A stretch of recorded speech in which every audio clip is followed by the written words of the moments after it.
if we look to the answer as to why for so many years we achieved so much, prospered as no other people on earth, it was because here in this land we unleashed the energy and individual genius of man to a greater extent than has ever been done before.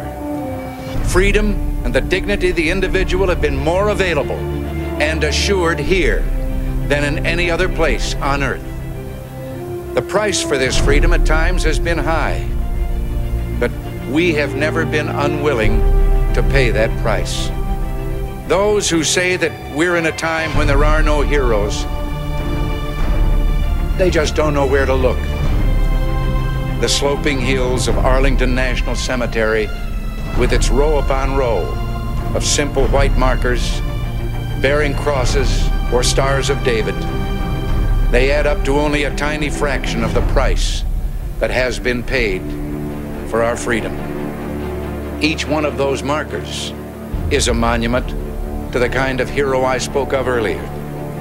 Their lives ended in places called Belleau Wood, the Argonne, Omaha Beach, Salerno, and halfway around the world on Guadalcanal, Tarawa, Pork Chop Hill, the Chosin Reservoir, and in 100 rice paddies and jungles of a place called Vietnam.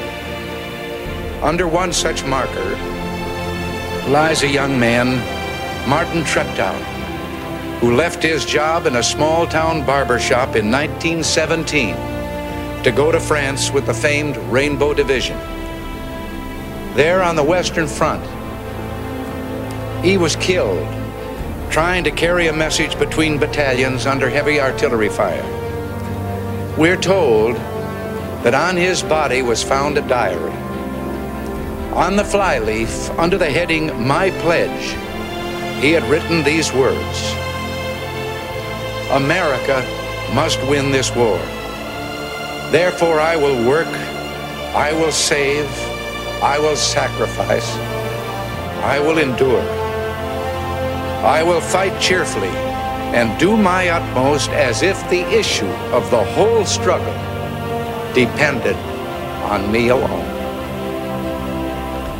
We must realize that no arsenal or no weapon in the arsenals of the world is so formidable as the will and moral courage of free men and women. It is a weapon our adversaries in today's world do not have. It is a weapon that we as Americans do have. Let that be understood by those who practice terrorism and prey upon their neighbors. As for the enemies of freedom, those who are potential adversaries, they will be reminded that peace is the highest aspiration of the American people. We will negotiate for it, sacrifice for it. We will not surrender for it now or ever. We are Americans.